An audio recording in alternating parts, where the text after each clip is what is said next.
Wandavision is bad. Season 1, Episode 6, yes, I'm changing my mind on the show. In the last couple videos, I said the show had potential to be good, provided that they got rid of some of the stupid stuff and continued along with the story. While it's true that they are moving the story along a little bit, it's still very clear that they are dragging it out very slowly in order to stretch the episode count.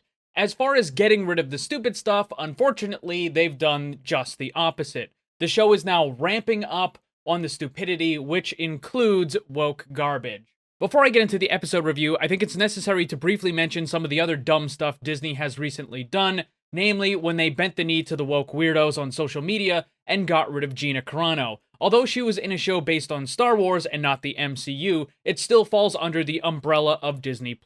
A lot of people are justifiably canceling their Disney Plus accounts as a result, and if you have one, I would encourage you to cancel yours as well.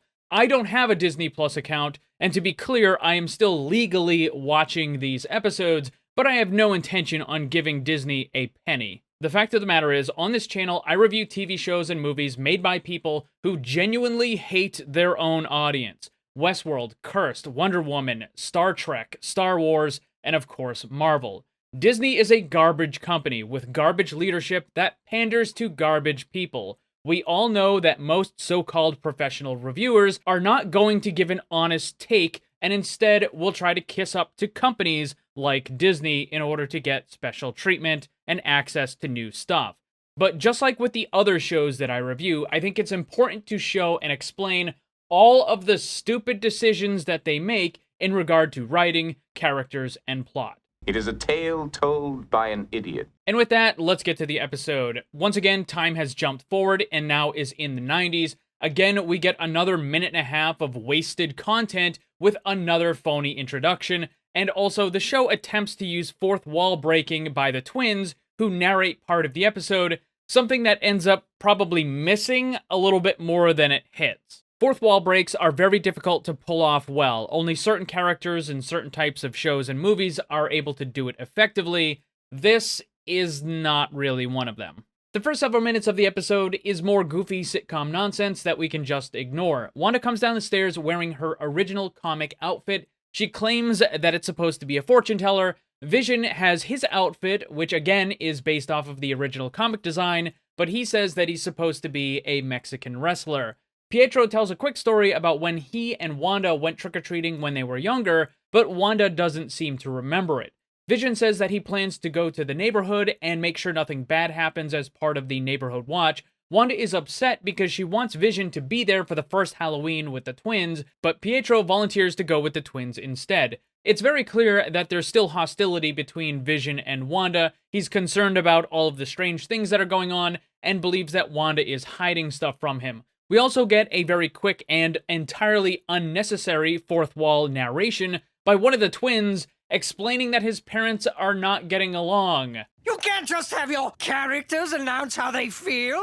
Pietro and one of the twins ends up using the same costume, which again is the original comic book version of Quicksilver. These costumes are a nice callback to the old comics. But you know what those old comics didn't have? Woke garbage, which is what we're about to get in the next scene. This is terrible. Oh, sure, there were lots of old comics that would tell stories that had some kind of a message attached to them. X-Men and the Mutants were fundamentally a story about different kinds of people and prejudice and how that should be overcome. These older comics told stories in an intelligent and meaningful way that usually encouraged people to treat others better, as opposed to modern-day woke nonsense, which essentially is just a whole bunch of lecturing that involves demeaning and insulting people that they believe are wrong. You're a man when I tell you you're a man. Back in the Sword base camp, the director and others are returning from the incident with Wanda outside the barrier. The diversity squad of Rambo, Jimmy, and Clown Girl all begin insulting and lecturing the director of Sword. This is so dumb. He is about 15 levels above all of them in the organization hierarchy. It is absolutely ridiculous that these low-level people would be lecturing the person that is in charge of everything. The entire stupid scene plays out like some sort of dumb social media blue checkmark wish fulfillment fantasy. It is agonizingly stupid, and quite frankly, I am getting tired of this stuff. I am sick of the double standard where characters are treated differently because of current year woke idiocy. It was dumb when they did it 50 years ago, and it's dumb when they do it now, regardless of who the target is. And I can't help but notice that every single white male character in this entire show is depicted as either being an idiot, an asshole, or a beta. And that includes Vision, who shares half the title of the show. The buffoonery is endless. Meanwhile, the Diversity Squad is treated as being the best thing ever, despite making objectively bad decisions and being mostly unlikable. When I started making reviews on this channel, I had a very simple system of is good or is bad. It was an easy way to let people know whether or not a movie or a show was worth watching. But from here on out, I think I'm gonna mark every show and movie that has woke garbage as being is bad. Far too often, from both myself and others when reviewing shows and movies, you'll hear something like, well, yeah, there's a little bit of woke nonsense, but it's still mostly good. And that needs to stop. No, if there's woke garbage of any amount, then it's bad. That's it. Did I stutter? Back to the show, after several minutes of being lectured, the director finally grows a spine and kicks out the Diversity Squad. But don't worry, it gets worse. As the Diversity Squad is being led out of the base, they attack the 3 guards that are with them. Jimmy gets a surprise hit, knocking one of them out, which does make sense. Surprise hits like that will often put someone down real quick. And then he fights the second one and ends up winning that fight as well. Meanwhile, Rambo is fighting the 3rd guy and somehow manages to overpower a man that is twice her size. She pushes him around and just simply pulls the weapon out of his hand with no resistance. While it's true that Rambo will eventually get superpowers and then you can excuse that sort of thing, right now, she doesn't have any. There is absolutely no way that she's going to overpower this male guard who is significantly stronger than she is. Because women are weak and need more help. Yes. There are 100 different ways that she could still have reasonably won that fight. Overpowering the guard is not one of them. It's just dumb. Great job, Morty.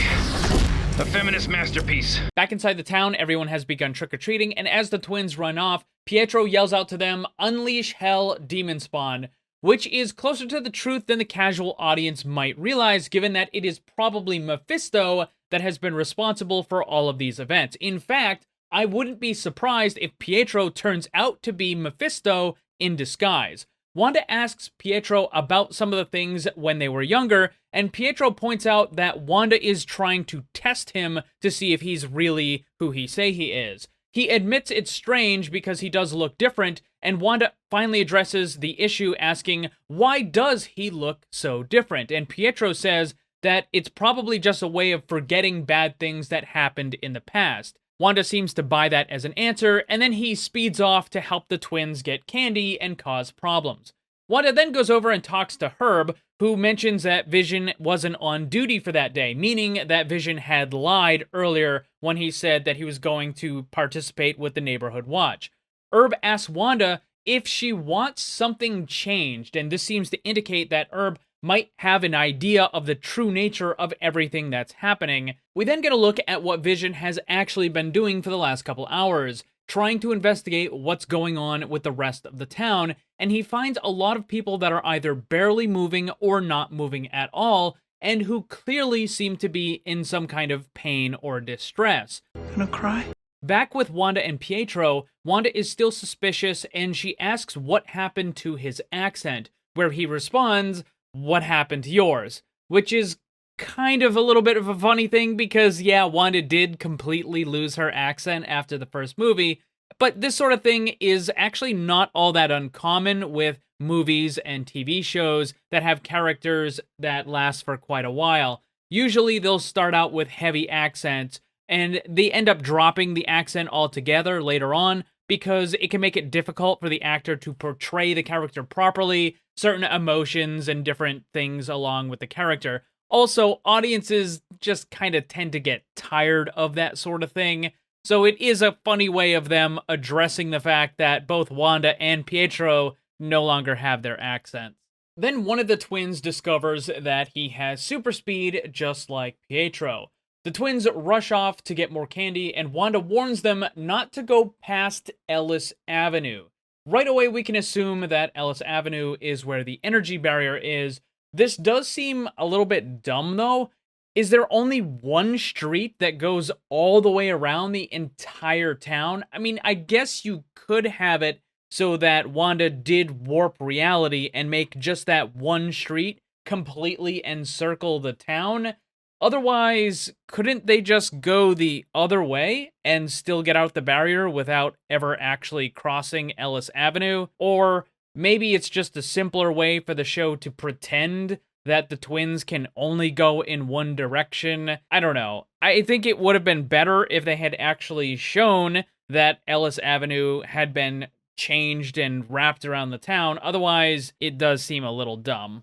Back at the Sword base, the Diversity Squad has managed to sneak into an extremely important server room, which for some unknown reason has been completely abandoned by all of the Sword staff. This is easily one of the most important locations on the entire base, and there is no one there. What the hell happened here? But don't worry, it gets worse. Clown Girl then says that she needs to hack into the secure Sword network, and she manages to do it in 6 seconds. I'm not exaggerating, I actually checked. From the moment she starts trying to break in until she gains access is only 6 seconds. Piss on that. And of course, now she has access to almost everything in the network. They discover that the director has some kind of method to look inside the energy field and can track Vision because of the vibranium. Rambo gets upset because she was never told. Yeah, the director chose not to tell you because you're an idiot who keeps screwing things up, and not to mention the fact that you have proven yourself to be untrustworthy on numerous occasions. How dumb are you? Vision continues wandering around, finding more people that don't seem to be able to move. One of them is Agnes, who's on the very edge of the town at Ellis Avenue. However, unlike all the other people, Agnes does seem to be able to both move and talk in a limited capacity. Everyone else has been completely unresponsive when Vision tries to talk to them. Vision uses his power to break Agnes out of the control, and she begins to panic just a little bit. However, she immediately recognizes him as Vision and one of the Avengers. Vision is confused and doesn't know what an Avenger is. Agnes suddenly gets even more concerned and asks if she's dead. And Vision replies, "No, why would you think that?" And Agnes responds by telling him, "Because you're dead." She then panics a little bit more, and Vision ends up putting her back under Wanda's control, or at least he thinks he does. The fact that Agnes was able to move and talk on the very edge of the town where everyone else is frozen solid means one of two things. Either she's faking it and doing this in order to give information to Vision in some way where he won't suspect it, or perhaps the writers are just making an exception to this particular character so they can push the plot along, which would be really stupid. But I'm guessing that Agnes is going to end up having been faking this whole time. Back outside, Rambo has called an unknown person who's going to be able to give her a way to get back inside the energy field. Clown Girl says that's not a good idea because according to the lab results, Rambo has had her DNA rewritten twice after going through the field. Rambo says that she's going to go in anyways because she knows what cancer looks like, and she also knows what Wanda is feeling. The what? The what? And the what? What? They could have come up with all different kinds of reasons for why Rambo would still be willing to go through the energy field and risk harm, but the reasons that she gives in the show are just plain dumb. What is most likely going to happen is that this will be the cause of Rambo getting her superpowers. Clown Girl says that she needs to stay behind though because there's more information in the network and there's a firewall that she hasn't been able to get past, which really doesn't make any sense. She was able to break into the entire system in quite literally 6 seconds, And after all of this time, she still doesn't have access to the rest of the info? That's just nonsense. It's nonsense. Not to mention that absolutely no one has gone into this extremely important building for quite a while. When I was in the army, at different points, I had to work in a server room, and there was always at least one person there at all times in case something went wrong. The idea that absolutely no one from SWORD has gone into this large, super important building over the course of the last several hours is just stupid. Especially considering that when they first went in there, one of the remarks that was made was, "We shouldn't hang out here for too long," implying that someone's gonna come in and they're going to get caught. Not really relevant then, is it? Whatever. Rambo and Jimmy need to go and meet someone, whoever she called, and that's going to be far away from the base, which is very convenient given what happens at the end of the episode. Back with Wanda and Pietro, he reveals that he is also fully aware of what's going on. He asks her where she's been hiding all of the kids up until now. This is something that Vision had asked in a previous episode when he noticed all the strange things going on and the fact that there was only ever adults in the town. So Pietro says that Wanda has been handling the situation as well as she could. She kept all the kids asleep the entire time so that they wouldn't get worried or cause any trauma or anything, except for the occasional cameo in a celebration type episode. She then kept all of the husbands and wives together, and even though she's mind-controlling all of the people in the town, she's managed to keep all of their new personalities very close to their old ones, which is kind of strange because how would Pietro even know what their old personalities even were? He then says that her powers have greatly increased from going and being able to just kind of move her fingers and make some red stuff happen, and now she's able to actually control reality. He asks her how she's done it, but Wanda doesn't even seem to know how she's doing it either. Again, this looks like someone else is pretending to be Pietro in order to get information from Wanda. Vision has decided to push his way through the energy barrier, which alerts the SWORD agents on the other side. Unfortunately, when he goes through the barrier, it causes him to get slowly torn apart and pulled back into the town. The director and the other members of SWORD just watch as there really isn't anything that they can do to help. The director does remark that Vision does seem to clearly want to get out of it. Clown Girl runs towards Vision yelling, "Why isn't anyone helping?" You're a real nice girl and I like you a lot, but for right now, shut up. And this scene is meant to kind of make it look like the director and the rest of SWORD don't care about Vision or what happens to him, and the only person that actually cares about him is Clown Girl. And that's what Disney intended. Of course, the reality is that this whole situation just makes Clown Girl look like an idiot because obviously there was nothing that anyone could do. Suddenly, Wanda and one of the twins become aware that Vision is in danger. Pietro jokes that it's not a big deal because it's not like Vision can die twice, which makes Wanda pretty upset, and then she hits him with her powers, throwing him quite a good distance away. She begins expanding the energy barrier in all directions, and Vision is returned to normal when the wave passes over him. The entire SWORD base is then converted into a circus. Most of the members of SWORD and Clown Girl end up getting captured by the energy barrier, but the director manages to escape, along with Jimmy and Rambo, who are also safe because they have been driving away from the energy barrier for quite a while now. Couple of things I've noticed about this show. It's very clear that the writers for the MCU are better at movies than they are for TV shows because movies have a lot less time to tell the story, and there are a lot more cuts between the scenes that don't really need to be explained in detail. However, the show is trying to explain everything that is happening in between, and it ends up leading to absurd situations like when the diversity squad went into the server room building and were able to stay there for several hours without anyone ever bothering to go in there, which seems strange because even with that,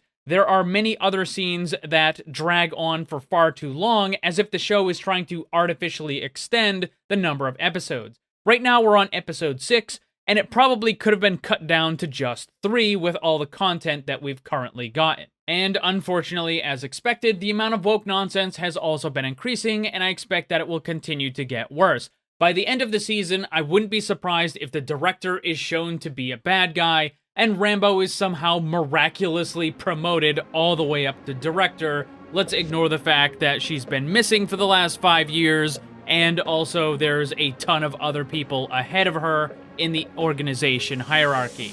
The show, being good or bad, putting aside the general dislike for Disney for a second, it's clear that as the episodes go on, there are cracks in the writing of the show. Things that don't make sense, things that are added only to fill out time, and of course, things that are used to push a woke agenda. As a viewer, I could not possibly care less about what happens to these characters.